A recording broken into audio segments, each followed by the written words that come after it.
पीछे ले जाइए, टूल को पीछे सटाइए, सीधा पीछे।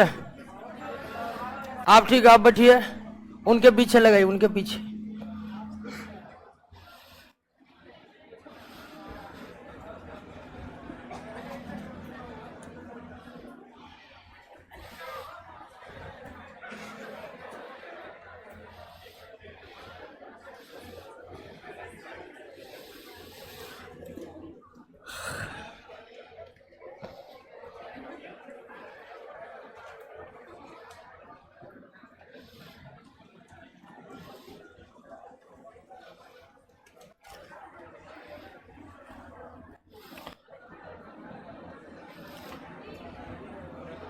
चलिए ध्यान दीजिए, अब क्वेश्चन कुछ बाकी रह गया था, करवा ही देते हैं।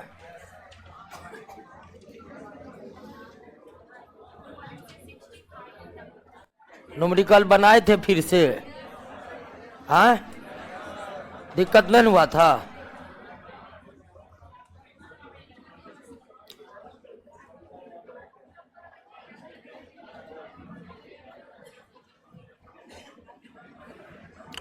आइए देख लेते हैं प्रश्न कहां तक हो गया था। 66 तक तो हो गया था ना, बस कुछ समय और उसके बाद तीसरा नंबर स्टार्ट करेंगे। देखते हैं पदार्थ की अनक्षरता, अनक्षरता मतलब कंजर्वेशन, ये तो लेबाजवे ने किया था क्या?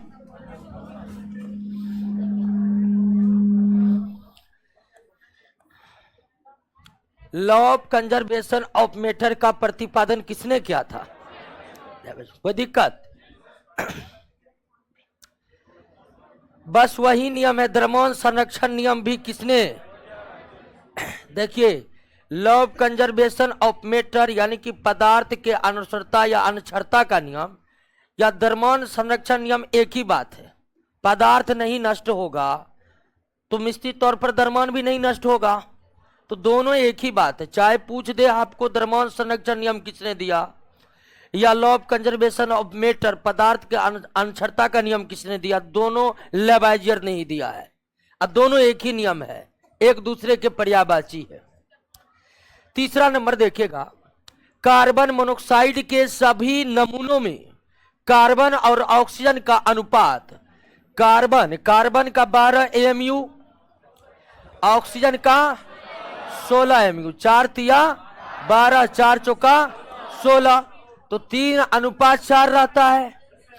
तो किसी भी यौगिक में उसमें उपस्थित तत्व का अनुपात भार के विचार से हमेशा समान रहता है। यह है स्थिर अनुपात का नियम, और स्थिर अनुपात का नियम प्राउस्ट ने दिया है। किसने दिया है? प्राउस्ट ने दिया है। निम्नलिखित में कौन सा विकल्प सही नहीं है? ध्यान दीजिए, गुणित अनुपात का नियम किसने दिया है? डाल्टन ने दिया है। डेबी अम्ल का एक परिभाषा दिए हैं। डेबी ने अम्ल का परिभाषा देते हुए बताए हैं कि सभी अम्लों में क्या पाए जाते हैं? हाइड्रोजन पाए जाते हैं, या हाइड्रोजन सभी अम्लों का आवश्यक घटक है। ठीक है ना, हाइड्रोजन सभी अम्लों का आवश्यक घटक है। ये किसने कहा है? डेबी ने कहा। इसको लिखना ना है, एसिड में पढ़ लेंगे, समझे, समझना है। तो इसमें गलत कौन है? सी नंबर गलत है। आपको लगता है इतना डिटेल में केमिस्ट्री पढ़े कुछ छूट जाएगा? लिखने का कमी ने, जितना लिखा है ना वही टॉपर बनाने के लिए काफी है। समझे कि नहीं समझे? हाँ, आप ये मतलब लिखना तो जरूरी है। ये 2-4 पॉइंट जो आप नहीं समझ रहे हैं उसको लिख लीजिए। लेकिन आपको शक हो रहा है कि कुछ लिख लेते एक्स्ट्रा, तो हम कहते हैं कि हम एक्स्ट्रा का स्क्वायर करके लिखे हुए हैं, समझे ना। पूरा याद करने का मतलब है कि आप टॉपर है, लाइन आपके बाद ही शुरू होगी। आइए अगला 5 number sodium bicarbonate. Sodium bicarbonate, इसको सोडियम बाइकार्बोनेट पढ़ते हैं, लेकिन वास्तव में इसको सोडियम हाइड्रोजन कार्बोनेट पढ़ना चाहिए क्या? लेकिन बाइकार्बोनेट ही पढ़ा जाता है। क्यों पढ़ा जाता है हमको भी आज तक पता नहीं चला है, जबकि ये सोडियम हाइड्रोजन कार्बोनेट है। ठीक है, तो फिलहाल जैसा पढ़ते हैं सारे राइटर, और केमिस्ट्री के जानकार वैसे ही हम पर देते हैं। सोडियम बाइकार्बोनेट का 6.3 ग्राम हाइड्रोक्लोरिक घोल के 10 ग्राम के साथ अभिक्रिया कर सोडियम क्लोराइड तथा कार्बन डाइऑक्साइड बनाते हैं। सोडियम क्लोराइड 12 ग्राम है तो कार्बन डाइऑक्साइड का भार क्या होगा? यहां पर सोडियम बाइकार्बोनेट का 6.3 ग्राम HCl के 10 ग्राम घोल के साथ अभिक्रिया करके सोडियम और कार्बन डाइऑक्साइड, सोडियम क्लोराइड कितना है? 12 ग्राम। अब द्रव्यमान संरक्षण नियम के अनुसार जितना इधर द्रव्यमान उतना ही है कि ना?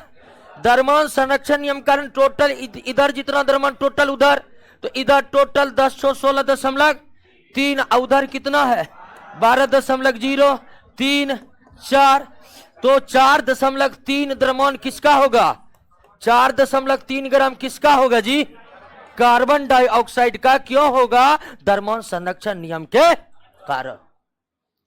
अभिकारकों का द्रव्यमान उत्पादकों के द्रव्यमान कुल आपस में बराबर होते हैं। जितना उत्पादकों का द्रव्यमान होगा उतना ही किसका होगा? चलिए, बायोलॉजी में स्केलेटल सिस्टम तो पढ़ाए हुए हैं, बायोलॉजी में नहीं पढ़ाया है? पढ़ाए हुए हैं, वीडियो डाला हुआ है, उसका आंसर आप नहीं करवाए हैं। बिल्कुल करवाए हैं जी। होता है कभी वीडियो जो है ना ऊपर नीचे होगा, मतलब लाइनिंग में नहीं होगा। स्केलेटल सिस्टम हो सकता है लास्ट में होगा। सब कुछ डाला हुआ दोस्तों, हम छुपा के क्या करेंगे, हमको तो प्रचार करना है ना। परमाणु सिद्धांत का प्रतिपादन का इसमें कोई बताने वाली बात है? जॉन डाल्टन ने किया था, ठीक है। डाल्टन के परमाणु सिद्धांत के अनुसार कौन सा सबसे छोटा कण है? स्वतंत्र रूप से रह सकता वो कौन है?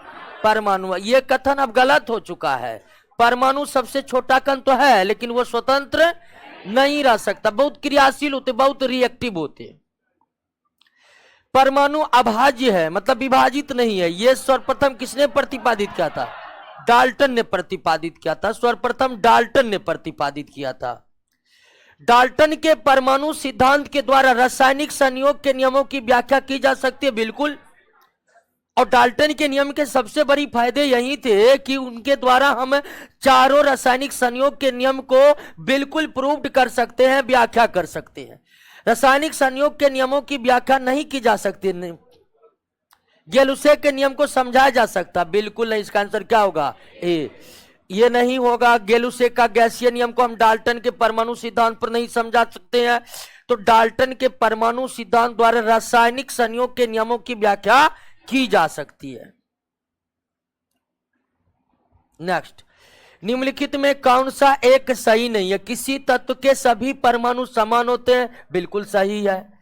विभिन्न तत्व के परमाणु विभिन्न आकार, द्रव्यमान एवं रासायनिक गुण वाले होते हैं, यह भी सही है। रासायनिक संयोग में विभिन्न तत्व के परमाणु परस्पर संयोग के यौगिक बनाते हैं, बिल्कुल यह भी सही है। रासायनिक संयोग मतलब रासायनिक अभिक्रिया, उसमें परमाणु भाग लेते, इसका मतलब गलत कौन है? कर रासायनिक अभिक्रिया में भाग लेने वाले परमाणु संरक्षित नहीं रहते, बिल्कुल रहते हैं। रासायनिक अभिक्रियाओं के दौरान ना तो परमाणु नष्ट होते हैं न ही नए परमाणु बनते हैं, बस परमाणु नए प्रकार के बंधन बनाकर नए प्रकार के अणु बनाते हैं। डाल्टन के परमाणु सिद्धांत की कौन सी अवधारणा द्रव्यमान संरक्षण नियम की व्याख्या कर सकती है? तो द्रव्यमान संरक्षण के नियम की व्याख्या इस आधार पर होता है कि रासायनिक अभिक्रियाओं के दौरान परमाणु एक भी नए न तो बनते हैं न ही पुराने परमाणु नष्ट होते। डाल्टन के जो परमाणु सिद्धांत था, डाल्टन का जो परमाणु सिद्धांत था उसमें डाल्टन ने यह बताया है कि परमाणु रासायनिक अभिक्रियाओं के दौरान परमाणु को ना तो नष्ट किया जा सकता है न ही नए परमाणु बनाए जा सकते। अब ना तो परमाणु नष्ट होगा न ही नया परमाणु बनेगा, तो द्रव्यमान में किसी भी प्रकार की कोई कमी या वृद्धि हो सकती है? यही बात द्रव्यमान संरक्षण नियम को पालन करता। देखिए ये बात कहां लिखा हुआ है? सी नंबर में। परमाणु को ना तो बनाया जा सकता न ही नष्ट किया जा सकता। यही बात द्रव्यमान संरक्षण नियम को प्रूव्ड करता है। यही बात द्रव्यमान संरक्षण नियम को प्रूव्ड करता है। देख लिए ना, तत्व का सबसे छोटा कण जो रासायनिक अभिक्रिया में भाग लेता है, तत्व का सबसे छोटा कण जो रासायनिक अभिक्रिया में भाग नहीं लेता है। कथनों पर विचार कीजिए। किसी तत्व के सभी परमाणु एक समान होते हैं किंतु वे अन्य तत्व के परमाणु से भिन्न होते हैं। बिल्कुल सही है। तत्व का प्रत्येक परमाणु तत्व के सभी गुणों को प्रदर्शित करता है। बिल्कुल यह भी सही है। दोनों कथन सही है। तत्व का प्रत्येक परमाणु तत्व के हर गुण का प्रतिनिधित्व करते हैं क्योंकि तत्व के प्रत्येक परमाणु में इलेक्ट्रॉन, प्रोटॉन, न्यूट्रॉन की संख्या वही रहती है सारे परमाणु में। परमाणु का औसत आकार 10 के पावर माइनस 10 मीटर होता है। 10 के पावर माइनस 10 मीटर होता है।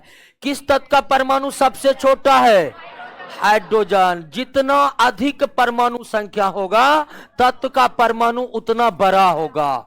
यानी कि इसका परमाणु संख्या 1 है, वहीं जिसका परमाणु संख्या 118 होगा उसका परमाणु सबसे बड़ा होगा, क्योंकि जितना अधिक परमाणु संख्या उतना ही अधिक कक्षा, जितना अधिक कक्षा उतना बड़ा।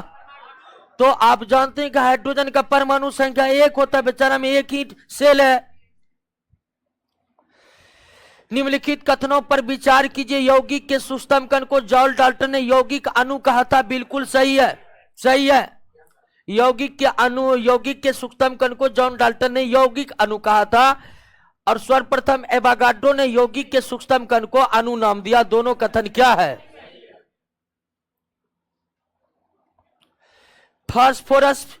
फास्फोरस के एक अणु फास्फोरस के 4 परमाणु से मिलकर बने होते हैं और इस तरह फास्फोरस क्या है? चतुष्क परमाणु का। फास्फोरस क्या है दोस्तों? चतुष्क परमाणु का, क्योंकि फास्फोरस का एक अणु फास्फोरस के 4 परमाणुओं से मिलकर बने होते हैं। निम्नलिखित में कौन एक परमाणु है? हीलियम। जितने भी इनर्ट गैस है और इनर्ट गैस की संख्या 6 है, 6 का 6 इनर्ट गैस एक परमाणु होते हैं। इसके अलावे जो लोहा है, कॉपर है, सोना है, चांदी है, यानी कि जितने भी धातु होते हैं, जितने भी क्या होते हैं? धातु होते हैं, वो भी क्या कहलाते हैं? एक परमाणु। क्लोरीन 2 परमाणु होते हैं, ओजोन 3 परमाणु होते हैं, ऑक्सीजन 2 परमाणु होते हैं।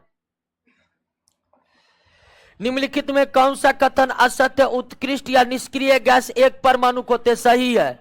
सामान्य गैस अधिकांशतः 2 परमाणु होते। बिल्कुल सामान्य गैस, चाहे आप ऑक्सीजन की बात कर लीजिए, नाइट्रोजन की बात कर लीजिए, क्लोरीन गैस की बात कर लीजिए, फ्लोरीन गैस की बात कर लीजिए, जो सामान्य गैस है, मतलब जो इनर्ट नहीं है, जो सामान्य गैस वो 2 परमाणु है। सही है।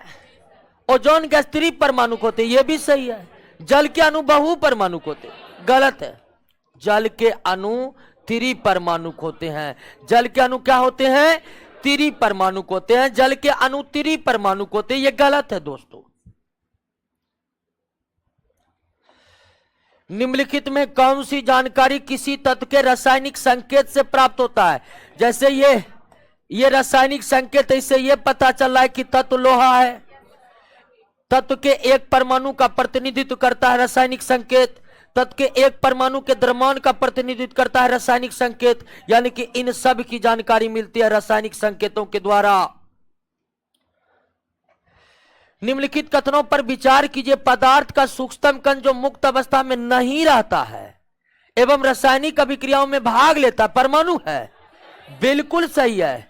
परमाणु रासायनिक अभिक्रिया में भाग लेता। आप जानते हैं परमाणु बहुत ज्यादा क्रियाशील होने के कारण मुक्त अवस्था में नहीं पाए जाते, हमेशा संयुक्त अवस्था में पाए जाते हैं अणुओं में।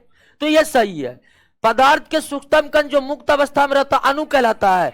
बिल्कुल सही है। दोनों का दोनों कथन क्या है?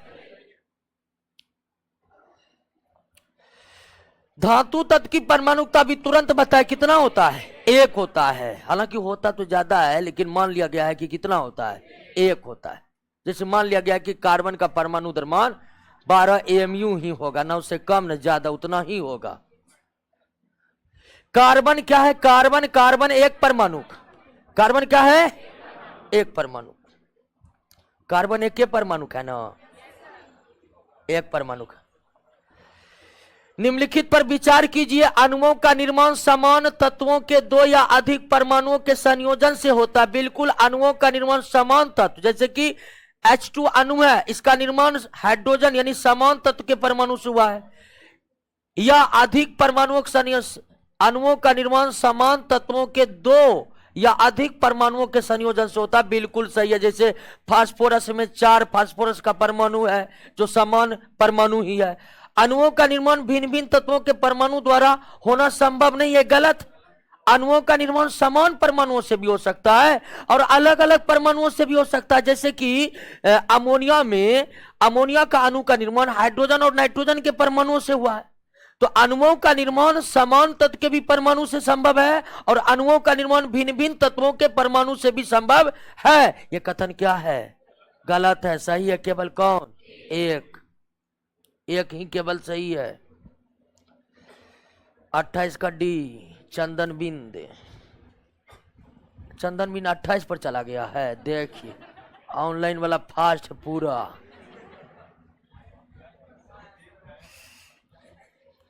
अधिकांश तत्व के परमाणु अत्यंत क्रियाशील होते, परमाणु अस्थायी होते हैं।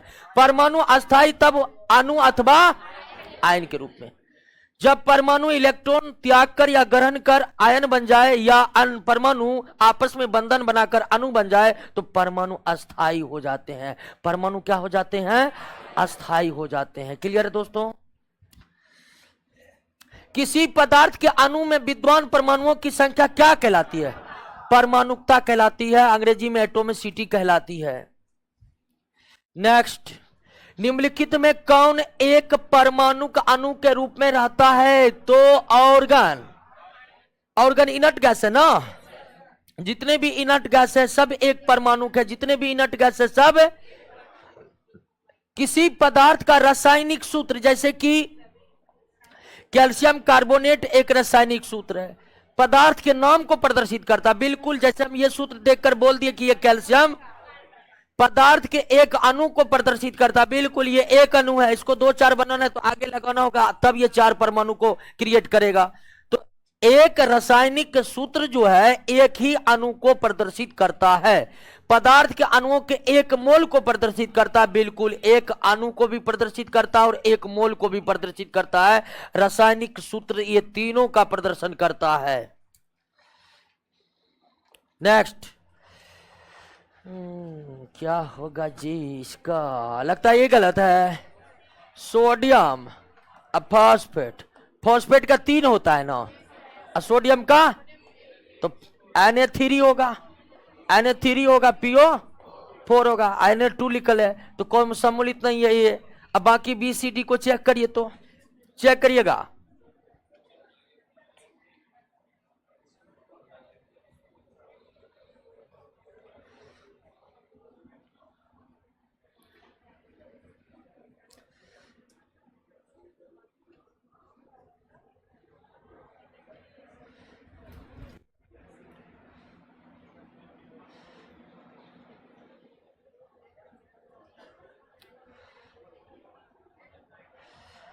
चलिए, विशाल कुमार कह रहे क्लास अच्छे से करने पर गूगल नहीं करना पड़ता। आजकल तो गूगल करने नहीं करेगा आदमी का जिंदगी नहीं चलेगा क्या? स्थिति ये है, मोबाइल से गूगल डिलीट न होगा क्या?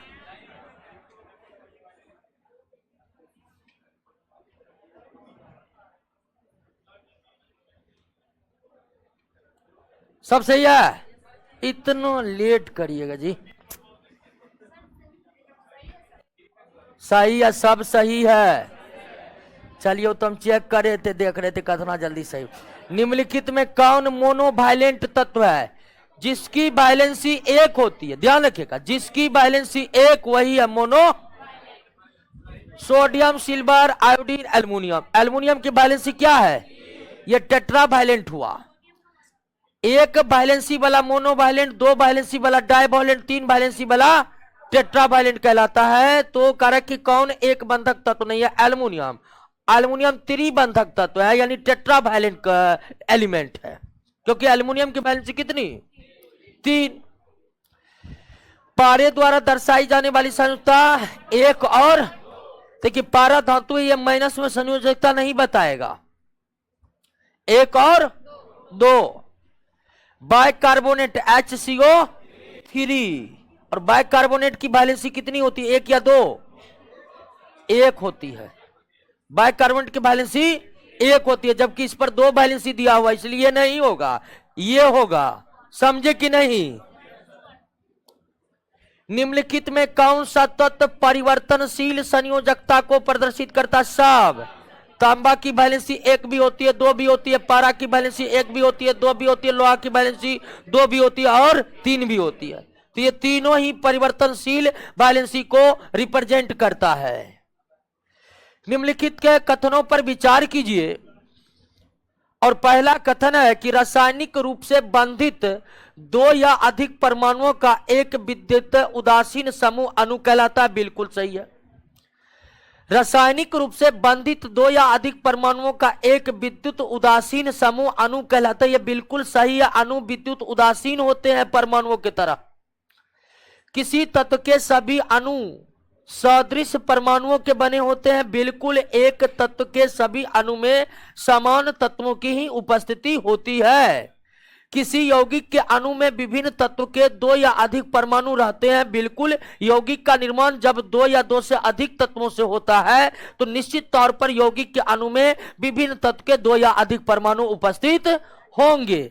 लेकिन तत्व के अणु में एक ही प्रकार के परमाणु होंगे। तत्व के अणु में एक ही प्रकार के अणु होंगे। इस तरह से तीनों का तीनों कथन सरासर सही है। आगे बढ़ते हैं। क्रोमियम सल्फेट का सूत्र क्या होता है? क्रोमियम सल्फेट का सूत्र Cr2SO4 हॉल, क्योंकि क्रोमियम की वैलेंसी 3 और सल्फेट की वैलेंसी, क्रोमियम की वैलेंसी 3, सल्फेट की वैलेंसी।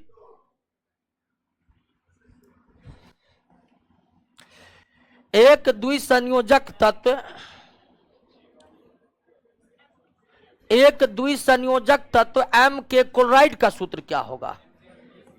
M दो संयोजकता, यानी कि इसकी संयोजकता कितना है? M दो संयोजक तत्व है। M दो संयोजक तत्व है। इसके क्लोराइड का सूत्र क्या होगा? क्लोराइड की वैलेंसी, क्लोराइड तब बनेगा जब क्लोरीन से रिएक्शन करेगा, है कि ना है? तो अब देखिए ये हो जाएगा MCl2 MCl2। क्लियर? ऑनलाइन वाले भाषा का मर्यादा बनाकर रखिए। ऐसा मत लिखिए कि भाषा का मर्यादा ही टूट जाए, कुछ से कुछ लिखते रहता है। ठीक है, कर लिए हैं ग्रेजुएट, अब प्रदर्शन करिएगा, मैट्रिक के पास है। धातु M के कार्बोनेट का सूत्र, ये कार्बोनेट का सूत्र में गड़बड़ है जी।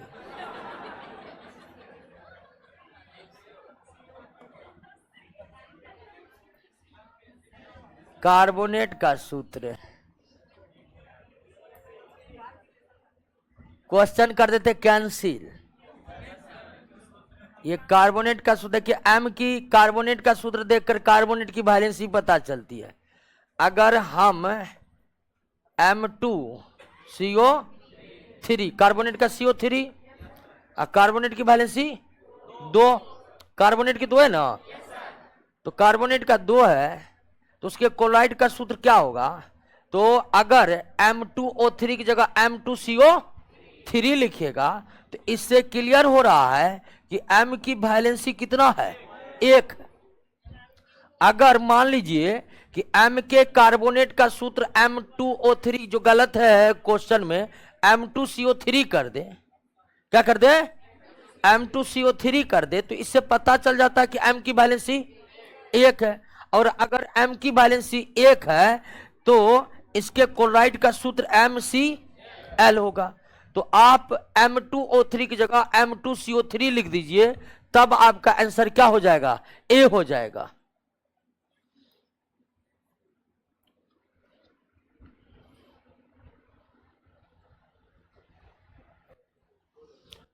क्लियर? ऐसे प्रश्न कैसे बन रहे हैं, ये बात को आप समझ रहे हैं कि नहीं? हाँ? एक तत्व Y की संयोजकता 4 है। इसके ऑक्साइड तब बनेगा जब वो ऑक्सीजन से रिएक्शन करेगा। ऑक्सीजन की वैलेंसी 2 है, तो यह सूत्र हो जाएगा Y2O4, 2 दूनी 4, यानी कि YO2 YO2, ये नहीं होगा दोस्तों, ठीक है। जब इस तरह का है तो इसको काट देना है।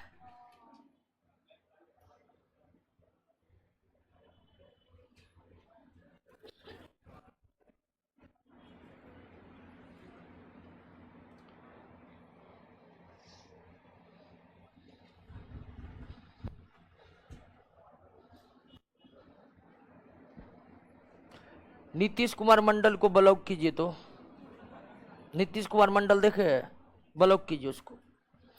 आगे आइए, किसी तत्व के किसी अन्य तत्व अथवा तत्वों के साथ संयोजन की क्षमता, संयोजकता कहलाता है।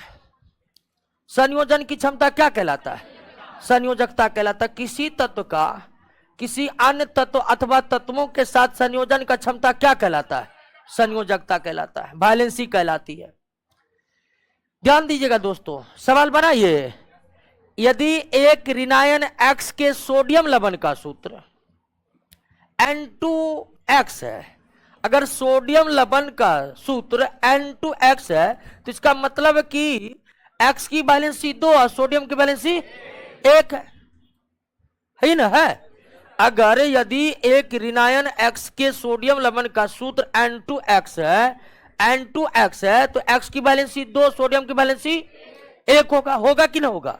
अब करें इसके एल्युमिनियम लवण का सूत्र, एल्युमिनियम की वैलेंसी कितना और X की वैलेंसी कितना? तो एल्युमिनियम का लवण Al2X 3Al2X 3Al2X 3।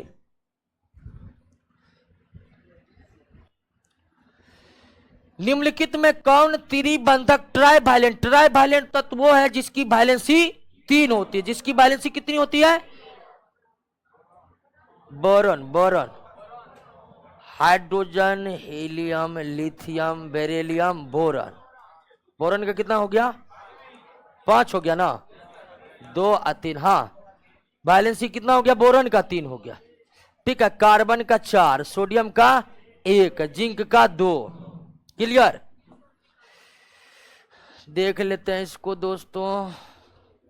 एक तत्व एक की संयोजकता 3 तथा 5, एक की संयोजकता 3 भी है और एक की संयोजकता 5 भी है, ठीक है।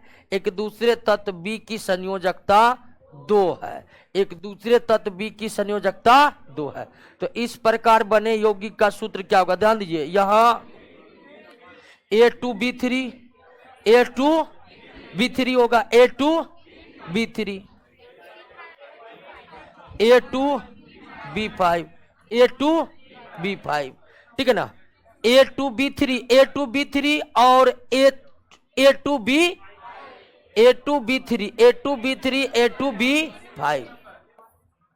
क्लियर नहीं होगा?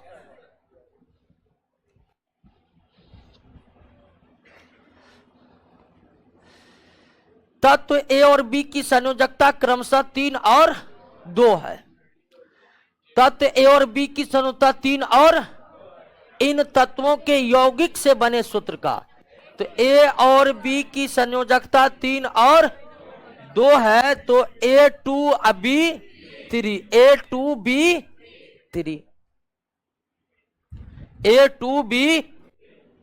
नेक्स्ट, किसी तत्व के परमाणु का द्रव्यमान कार्बन 12 के परमाणु द्रव्यमान के 12वें भाग का 16 गुना है, तो इसका परमाणु द्रव्यमान कितना होगा?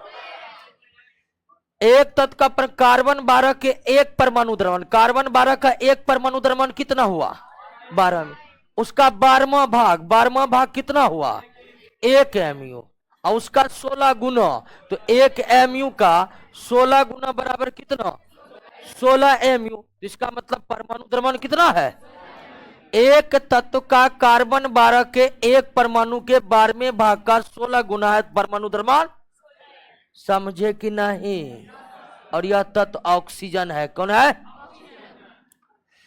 नाइट्रोजन का एक परमाणु कार्बन 12 के एक परमाणु द्रव्यमान के 12वें भाग का कितना गुना होगा? 14 गुना होगा। क्यों? तो नाइट्रोजन के एक परमाणु का भार कितना होता है? 14 mu होता है। तो इसका मतलब है कि नाइट्रोजन का एक परमाणु कार्बन 12 के एक परमाणु के द्रव्यमान के 12वें भाग का 14 गुना भारी है। होगा कि नहीं होगा? परमाणु द्रव्यमान इकाई किसके तुल्य है? तो परमाणु द्रव्यमान इकाई कार्बन 12 के एक परमाणु द्रव्यमान के 12वें भाग के तुल्य यानी बराबर है। 1 mu का ग्राम में द्रव्यमान 1.66 गुना 10 के पावर माइनस 24 ग्राम या 1.66 गुना 10 के पावर माइनस 27 kg ग्राम kg। चलिए, लगता है ज्वाइनिंग लेटर बटा है। आइए आइए, बफरिंग हो गया है? नो नो नो बफरिंग दोस्तों, नो बफरिंग है। मैग्नीशियम का परमाणु द्रव्यमान 24 mu है, तो मैग्नीशियम का ग्राम परमाणु द्रव्यमान कितना होगा? 24 ग्राम होगा, ठीक है ना। मैग्नीशियम का परमाणु द्रव्यमान 24 mu, तो मैग्नीशियम का परमाणु द्रव्यमान 24 ग्राम होगा, ठीक है ना, 24 ग्राम होगा। कोई भी सही नहीं है, ठीक है। इसका उत्तर क्या होगा? 24 ग्राम, 24 ग्राम।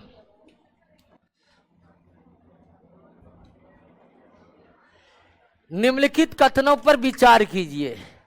एक तत्व के सभी परमाणु का द्रव्यमान एक समान होते, बिल्कुल। एक तत्व के सभी परमाणु हर दृष्टिकोण से क्या होते हैं? भिन्न भिन्न तत्व के परमाणुओं का द्रव्यमान एक समान ही होते, बिल्कुल सही है, सही है।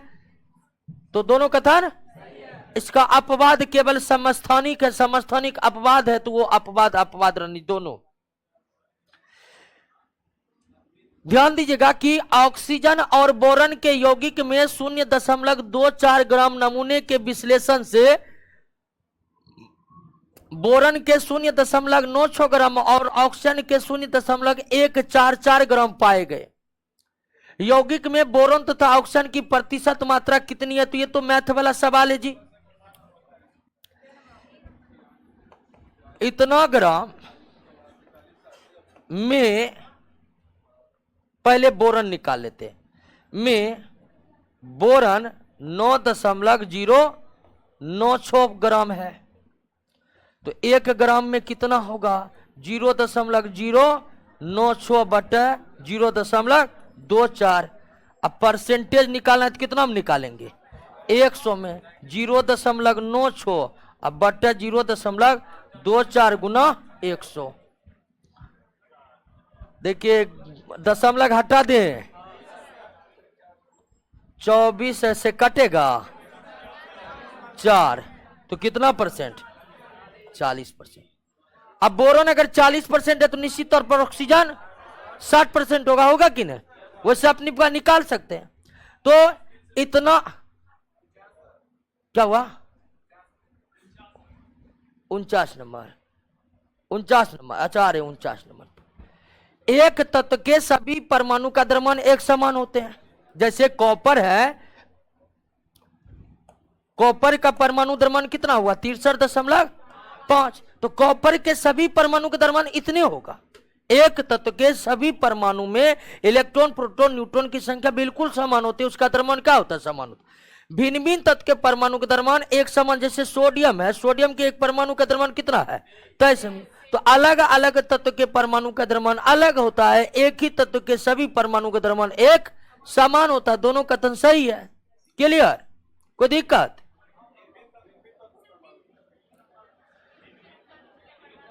ओ हाँ, भिन्न भिन्न तत्व के, अच्छा, भिन्न भिन्न तत्व के परमाणुओं का द्रव्यमान एक समान ही होते। अच्छा, ये तो गलत है, ये गलत है दोस्तों, पढ़ने में मिस्टेक हो गया, ये गलत है, ये गलत कर। भिन्न भिन्न तत्व के परमाणु का द्रव्यमान एक समान ही होते हैं, बिल्कुल गलत है। भिन्न भिन्न तत्व के परमाणु द्रव्यमान भिन्न भिन्न होते हैं, एक समान नहीं होते हैं। दूसरा कथन गलत है, इसका आंसर 1 होगा।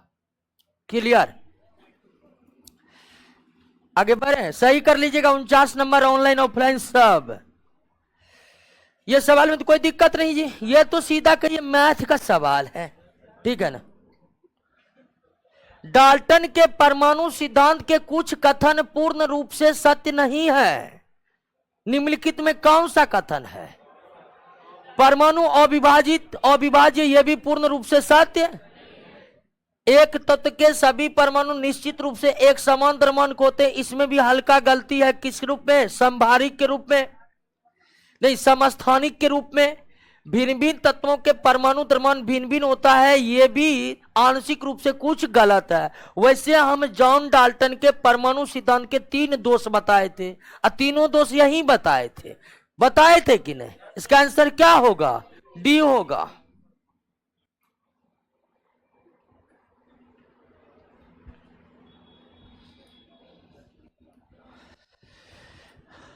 कार्बन के 3 ग्राम को ऑक्सीजन के 8 ग्राम में, कार्बन के 3 ग्राम को ऑक्सीजन के 8 ग्राम में जलाया जाता है तो कार्बन डाइऑक्साइड का 11 ग्राम उत्पन्न होते हैं। बिल्कुल सही है। इसका मतलब है कि कार्बन डाइऑक्साइड में कार्बन 12 एमयू हो और ऑक्सीजन टोटल 16 दूनी 32 एमयू है। तो ये फिक्स कर लीजिए कि कार्बन डाइऑक्साइड बनने के लिए कार्बन के ऑक्सीजन के 32 ग्राम से कार्बन का कितना अभिक्रिया करेगा? 12 ग्राम अभिक्रिया करेगा। कार्बन डाइऑक्साइड का कितना ग्राम उत्पन्न होगा जब कार्बन के 3 ग्राम को ऑक्सीजन के 50 ग्राम में जलाया जाए? 3 चौके 4 तिया 4 अठे, तो कार्बन डाइऑक्साइड में कार्बन ऑक्सीजन का द्रव्यमान कितना हुआ? इसका मतलब है कि 3 ग्राम कार्बन कितना से रिएक्शन करेगा? 8 ग्राम से करेगा। 6 ग्राम कार्बन 8 दूनी 16 से रिएक्शन करेगा। तो आप कार्बन को मात्र कितना रखे हैं? तो 3 ग्राम कार्बन को 50 ग्राम ऑक्सीजन दिए हैं कि 100 ग्राम ऑक्सीजन दिए हैं, वो लेगा सिर्फ कितना? क्योंकि 3 ग्राम कार्बन का औकात है कि वो 8 ग्राम ऑक्सीजन से भिड़ने का। तो ज्यादा ऑक्सीजन भी दे दीजिएगा तो वो बर्बाद हो जाएगा। यानी कार्बन डाइऑक्साइड जो पहले 11 ग्राम बना था उतना ही बनेगा, क्योंकि आपको ज्यादा कार्बन डाइऑक्साइड तब बनेगा जब कार्बन की मात्रा को भी 3 से बढ़ाकर ऊपर किया जाता। लेकिन कार्बन पहले भी 3 था, अब भी क्या है? और हम कार्बन डाइऑक्साइड में कार्बन ऑक्सीजन का अनुपात देख चुके कितना, और अनुपात देखकर यह पता चलता है कि 3 ग्राम कार्बन 8 ग्राम ऑक्सीजन से ही रिएक्शन करता है, चाहे उसे कितना भी ऑक्सीजन प्रोवाइड क्यों न कराया जाए। 3 ग्राम कार्बन 8 ग्राम से रिएक्शन कर सकता है और इस तरह कार्बन डाइऑक्साइड 11 ग्राम बनेगा। क्लियर बात? समझे कि नहीं समझे? नेक्स्ट, कैल्शियम कार्बोनेट का आणविक सूत्र। तो कैल्शियम का 40, कार्बन का 12, 16 तिया 48, कितना? 100। आणविक द्रव्यमान निकालने में तो कोई समस्या है नहीं, बस परमाणु द्रव्यमान याद रखना है। जल का आणविक द्रव्यमान 16 2 18 ग्राम भी है। और ग्राम आणविक द्रव्यमान है, ये देख रहे हैं, ग्राम आणविक द्रव्यमान पूछ रहा है, ग्रामे में देना है। ये नहीं देता तब आंसर ये होता। ध्यान दीजिएगा दोस्तों, यही है मेरिट बनाने वाला प्रश्न। हल्ला क्या करते? सल्फ्यूरिक अम्ल का निकाले, सल्फर का 32, ऑक्सीजन का 16, हाइड्रोजन का 1। द्रव्यमान के अनुसार हाइड्रोजन ऑक्सीजन 1:8 के अनुपात में संयुक्त होकर जल बनाते हैं। हाइड्रोजन गैस के 3 ग्राम के साथ पूर्ण रूप से क्रिया करने के लिए तो हाइड्रोजन ऑक्सीजन 1:8, यानी 1 ग्राम हाइड्रोजन कितना ग्राम ऑक्सीजन से भिड़ेगा? 8 ग्राम ऑक्सीजन से भिड़ेगा। तो 3 ग्राम 8 तिया 24 ग्राम से भिड़ेगा। हाइड्रोजन ऑक्सीजन का अनुपात 1:8 है। इसका मतलब है कि 1 ग्राम हाइड्रोजन 8 ग्राम ऑक्सीजन से रिएक्ट करेगा। तो 1 ग्राम 8 ग्राम से रिएक्ट करता है तो 3 ग्राम 8 तिया 24 ग्राम ऑक्सीजन से रिएक्ट करेगा।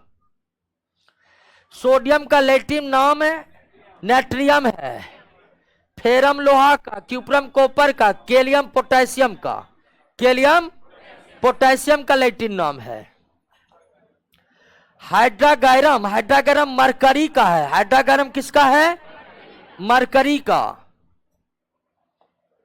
कैल्शियम कार्बोनेट के 10 ग्राम पूर्ण रूप से अपघटित होकर कैल्शियम कार्बोनेट का 10 ग्राम अपघटित होकर कैल्शियम ऑक्साइड बनाते हैं कितना? कैल्शियम ऑक्साइड बनाते हैं कितना? 5.6 ग्राम। शेष कार्बन डाइऑक्साइड मुक्त हो जाते। इस तरह का सवाल द्रव्यमान संरक्षण पर बनाना है। घटाइए 5.6, 4.4 बनेगा। जितना अभिकारक का द्रव्यमान होगा उतना टोटल उत्पाद का द्रव्यमान होगा। अभिकारक 10 ग्राम है तो उत्पाद भी 10 ग्राम होनी चाहिए। एक उत्पाद 5.6 हो गया तो रेस्ट जो उत्पाद बचा इसका कितना होगा? तो इसमें से घटा लीजिए 4.4। डाल्टन का प्रतीक चिन्ह याद किए थे? हाइड्रोजन के लिए क्या था? प्रतीक चिन्ह डाल्टन का। या ये किसका है? ये किसी का नहीं। इसको पूरा ब्लैक करिएगा ना तब ये कार्बन का होगा। ये ऑक्सीजन का है, ये सल्फर का है। चलिए ध्यान दीजिए, ये किसका है? तो ये फिर किसका? ये फास्फोरस है सर, ये फास्फोरस है। वैसे डाल्टन का प्रतीक चिन्ह दे दिया गया है, 2-4 बार देखिएगा याद हो जाएगा। ये सल्फर है।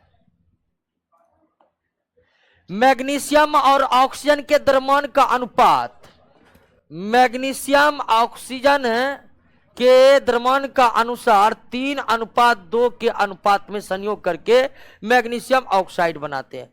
मैग्नीशियम के 24 ग्राम के साथ पूर्ण रूप से क्रिया करने के लिए ऑक्सीजन, मैग्नीशियम का 24 तो 3 8 8 दूनी 16 ग्राम की आवश्यकता होगी।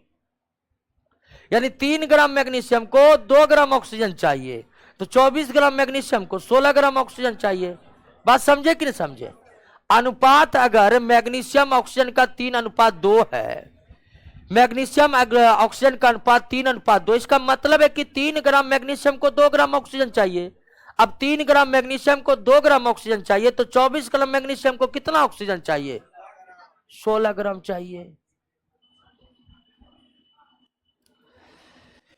किसी अणु में उपस्थित परमाणुओं के संगठन को व्यक्त किया जाता है रासायनिक सूत्र से। वैसे भी अणुओं को कैसे प्रदर्शित किया जाता है? तो रासायनिक सूत्र से। अणुओं को कैसे प्रदर्शित किया जाता है? रासायनिक। यदि भिन्न भिन्न स्रोतों के लिए गए शुद्ध जल के 100 ग्राम में विद्युत प्रवाहित कर अपघटित किया जाता है तो सदैव हाइड्रोजन के 11 ग्राम और ऑक्सीजन के 89 ग्राम प्राप्त होता है। इसके द्वारा पता चलता है निश्चित अनुपात का नियम। अनुपात किसी यौगिक में तत्वों का हमेशा निश्चित है, और अगर किसी यौगिक में उपस्थित तत्वों का अनुपात हमेशा निश्चित रहता है भार के विचार से, और यही कथन निश्चित अनुपात का नियम कहलाता है। किस प्राचीन भारतीय दार्शनिक ने सुझाव दिया कि संपूर्ण, ये तो कनाद 66 से तो क्लियर हो चुके थे, कोई दिक्कत नहीं। चलिए क्लास को, ऑनलाइन वाले क्लास को ऑफ करिए, फिर से लाइव करिए तीसरा चैप्टर के साथ। ऑनलाइन वाले दोस्तों आ रहे हैं, 5 मिनट में फिर से लाइव कर रहे हैं। क्या 56 देखे नोट।